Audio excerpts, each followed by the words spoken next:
Right now, there's an active construction contracts that are, Texas is growing at such a speed that nobody is competing for.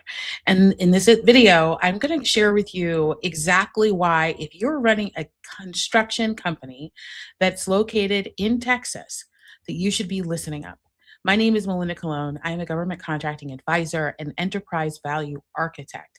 And I help my clients achieve over 5.7 billion dollars in contracts. And today I want to dive into Texas and being a business owner who's running a construction business in the state of Texas. Right now, AI has been dominating the state of Texas. In fact, AI and their data centers is becoming a boom, colliding with the power grid, water supply, and skilled labor shortage. And what does this mean exactly? This means that there is a lot of opportunity for construction businesses to take action and actually sustain and build community impact while building their business at the same time. This is not just tech news. We're not just talking about Amazon moving there and Tesla moving there and Meta moving there, because that's all happening. But there's also other underlying impacts that are happening to the state of Texas that most of us didn't even see happen or see coming pre the pandemic. So Texas is becoming one of the biggest data center markets in the country. This is a huge stat to say for the entire country. Now, the state of Texas is the biggest state, but come on, this is a big deal.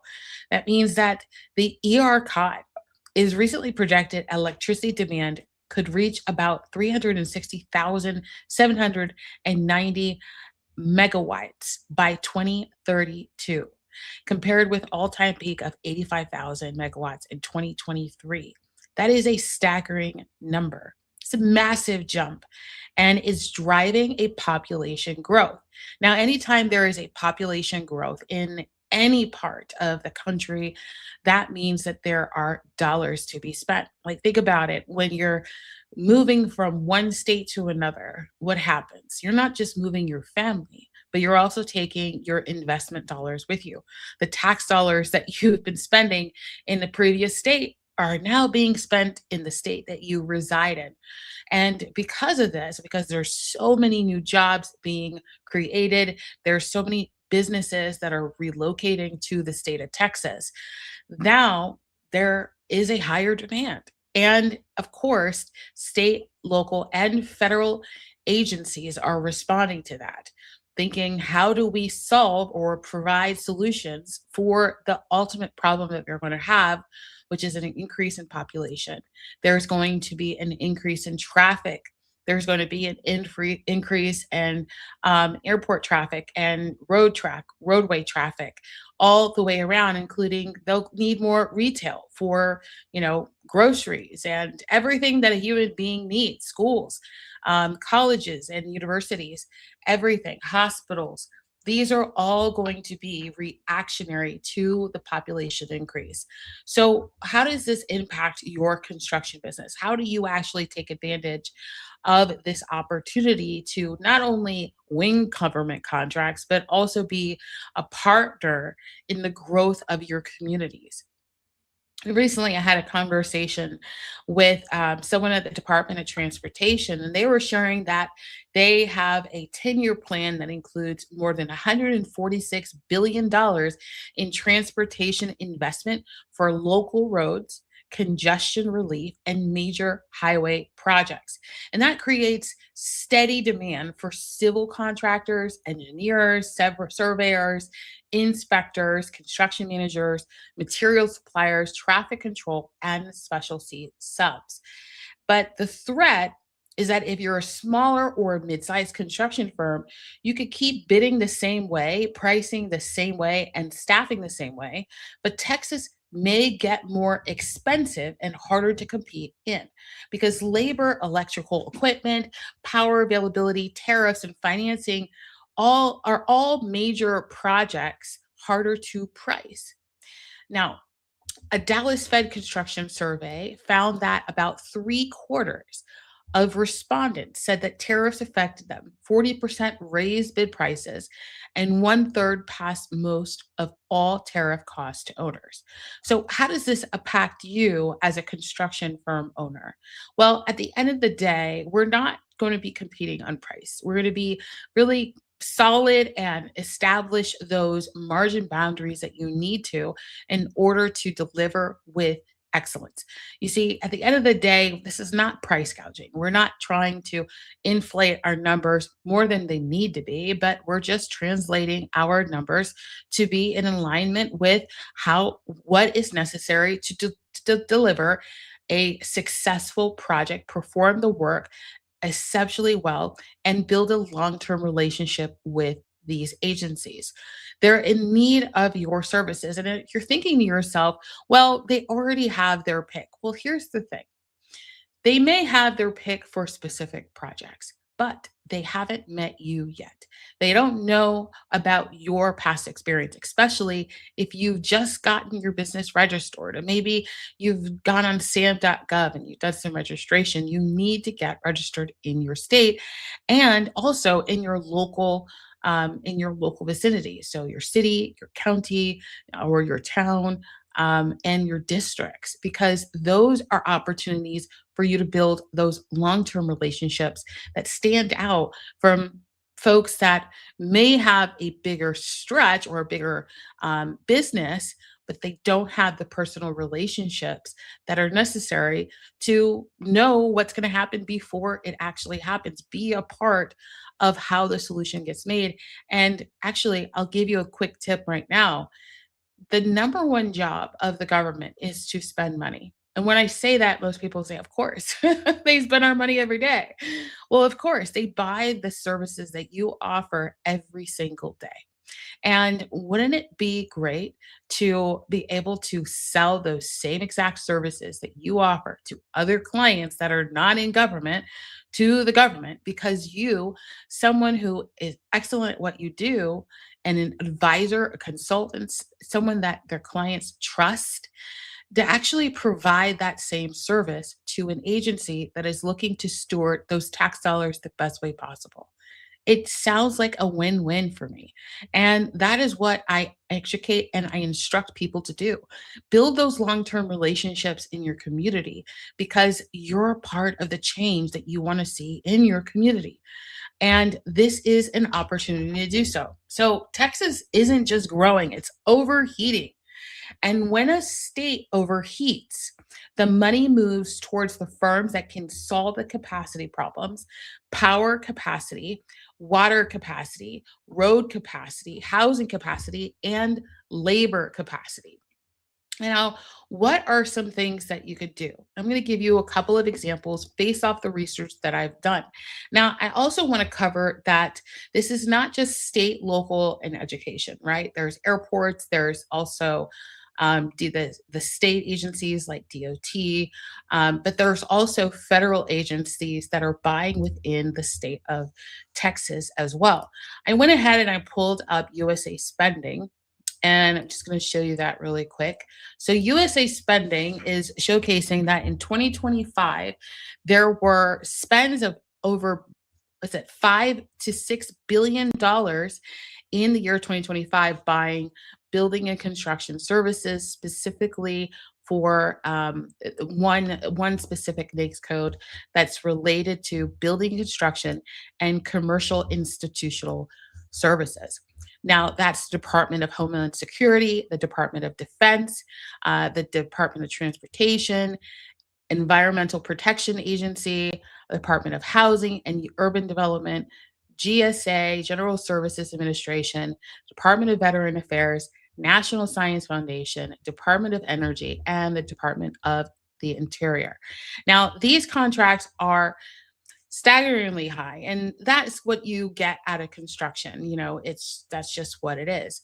The largest contracts are anywhere between $1 billion all the way to a couple $100,000. So if you're thinking to yourself, if I win a contract, will I be able to deliver that contract? And the answer is, this is why you need a strategy. You don't want to go ahead and start bidding contracts and thinking that you need to be the cheapest or just throw your hat in the ring and think that that's going to work for you long term. It might get you lucky once or twice, but it's not a strategy. And in fact, it may actually like deteriorate your reputation that you work so hard at. So instead, you want to have a strategy, something that's going to be working for you much longer than you working on it. So, well, the first thing that you'll want to do is actually assess what services that you offer. Think about the services that you offer. Like, what are the things that you currently are doing in your business? Now, I dive deep into this with my clients and just really reveal to them what their value proposition, what's the story, and what's the differentiator, what makes them unique out of everyone else that's in construction. You see, a lot of people go out and say, well, I need to get a certification. I need to get a certification or need to get on a schedule or something like that to stand out. I need to get as many contracts as possible. But that's not a strategy. Those are tactics that are tied up together with a very thin piece of string. And so, what we want to do is build a strategy that is really strong as steel. The first thing is to audit, is to actually understand your business and what you're bringing to the table. You're not just bringing services, you're bringing something unique. Now, if you're in construction, to just say I have a construction firm is not enough to stand out. You're just going to blend with everybody else that says that they're a construction firm. But what you want to do is understand what type of construction. Are you in design build, historical renovation, interior fit ups? What is the thing that you lead in and you are great at and that your clients celebrate you on? That's the thing that you want to lead with, the specificity. The second thing that you're going to do, a part of the GovCon sales strategy, my proprietary system that has helped our clients achieve over $5.7 billion in contracts, is you're going to identify the buyers that you want to work with. Target. Now, you might be thinking to yourself, I want to do infrastructure, or I want to do roadways, I want to do airports. Well, that's great. But understand what type of contracts that they're actually winning. Is it in alignment with your scope of services, your skills, and your abilities? There are a lot of gurus that say, well, just go get a contract. And if you can't deliver the work, find someone to do it for you. And that's not real business. That's not sustainable and that's not successful business. You don't want to put your eggs in someone else's baskets. It's just as bad as, relying on referrals and thinking that that's going to sustain your business.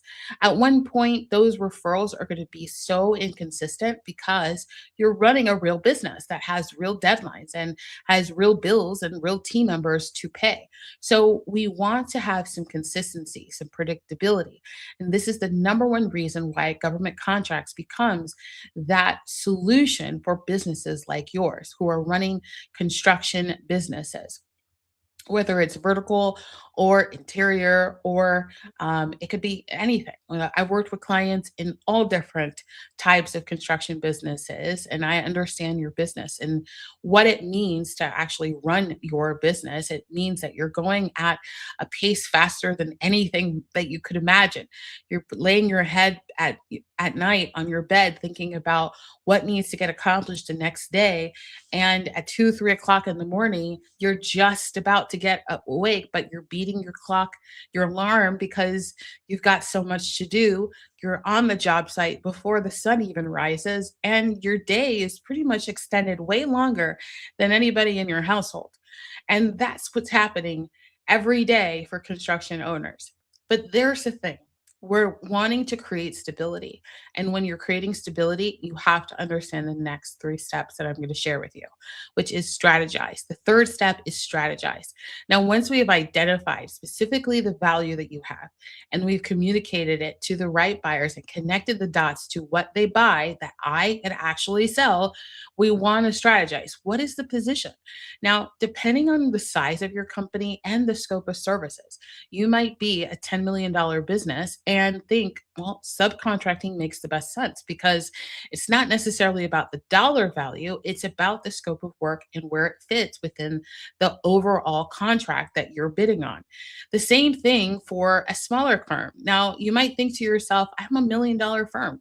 I can't prime on anything. I have to sub. Well, it depends on the contracts. This is why it's so important to understand your buyers and in the federal and state and local space because they will actually give you the insight on what type of contracts you need, how you need to bid each contract, what your positioning needs to be for each contract.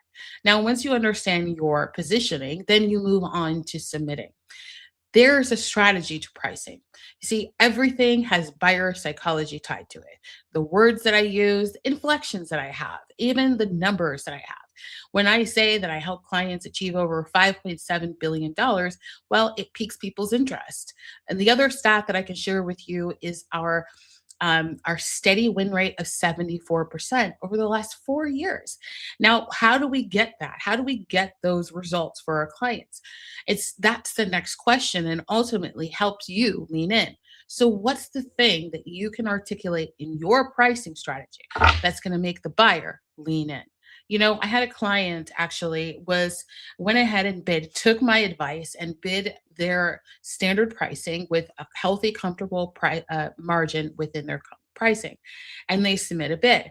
Well, they didn't win the contract, but what they did win is a relationship. In fact, that agency, that specific procurement manager, reach out separately to tell them about a smaller contract that they had and they wanted to see whether or not they were interested in it, and they were basing it based off their numbers. Imagine my client had put something in that was the lowest bid with a 1% margin or no margin at all.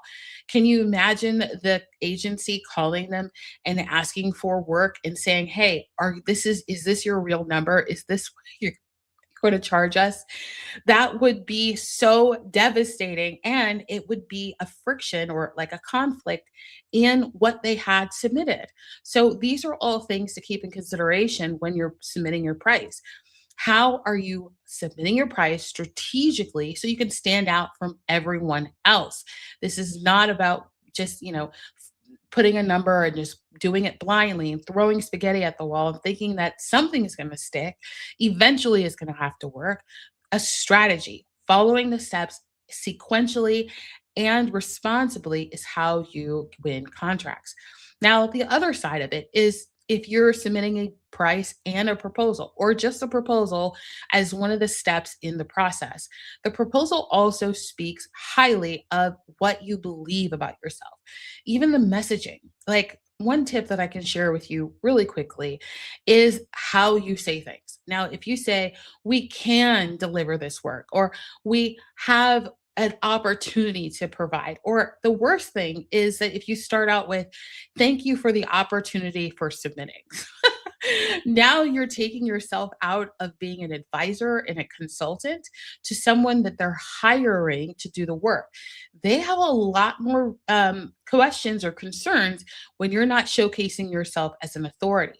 So instead, use it as an opportunity to showcase your expertise. Like, how can you present your messaging in a way that they can build confidence about you delivering the work?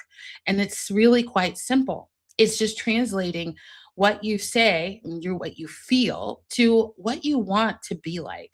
Meaning, if you're going, and this is what I call, just future pacing in your messaging, right? So you're just going to be using future words like we will deliver, we will offer, we will perform X, Y, and Z services.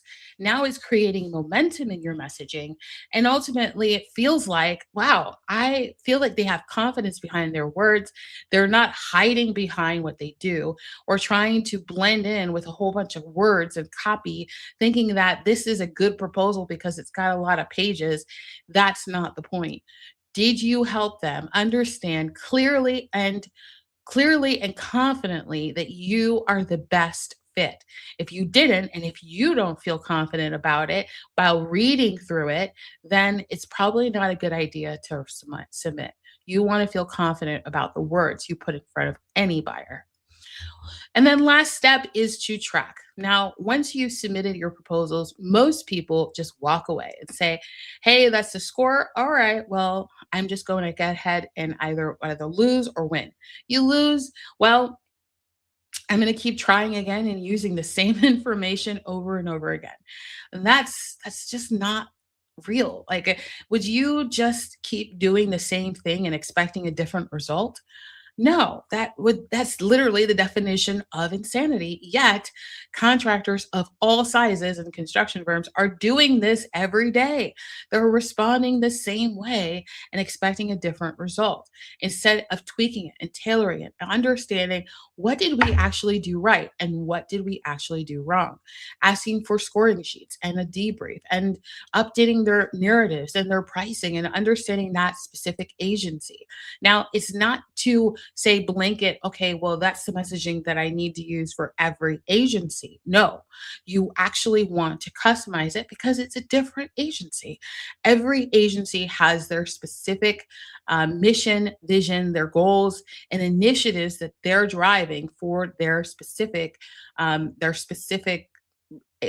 agency and their coverage. So if you don't understand that and you're just submitting the same bid to every single agency, then you're actually deteriorating your win rate because they're just seeing the same thing that you submitted to every single agency, just with changing the agency name here and there, and then oops, you miss a couple. But they catch that and they feel like, well, is this going to be a long-term relationship? Is this going to be someone that is going to provide an excellence, or is it going to be a challenge?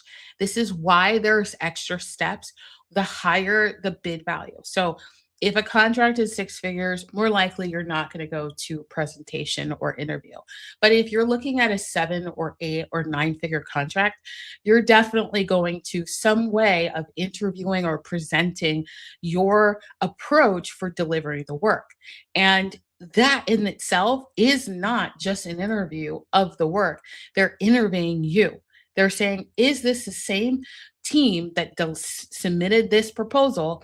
Because this is what they're saying about themselves. And they're seeing the people. And if you can't connect the dots to what was written and what's being said in the room, well, guess what? That increases their risk radar and it decreases your ability to win. So hopefully this is helpful to understand the 5 steps of the GovCon sales strategy. Now, the next thing I'm going to do is give you actually homework. As a construction business owner in the state of Texas, the first thing that I would recommend you do is actually to register your business. I know what I just said. You want to audit your business, but go ahead and register. Do the process of registering in your city or your state or your county. Do the process. Just go through the system and do the process of doing that because it's going to reveal to you something that most people don't even know exists, which is your opportunity. It's your benefit. Because when you're building a relationship with an agency, they're going to tell you all of the things that they need help with. And I don't want you to miss a vendor event or an open house where they're sharing more insight and intel while you're trying to figure out what your strategy is. And if you do need guidance and support on your strategy, I'll make sure to put a link down in the description for you to access so you can learn how you can install a custom fit strategy into your business. And this is going to really just save a ton of headache, trial and error, and years of time. One of the stats that's out there is how long does it take to win a government contract? And a staggering number is 18 to 24 months. Now, that could happen, absolutely. But it really is less if you're already in business, you're established, you're at least mid seven figures or more, and you have clients, you have team. Like it's a lot faster. But if you never start, you'll never find out. And that 24 months is just going to creep up on you. Time is going to pass regardless. So you might as well get started now. So go ahead and click the link down below if you're interested in learning more and you're serious about learning more about how to win government contracts, how to install a system that simplifies the entire profit process, that really just eliminates all the complication and gives you a step-by-step roadmap to just get it done and build momentum. I hope you enjoyed this episode. I'll see you in the next one.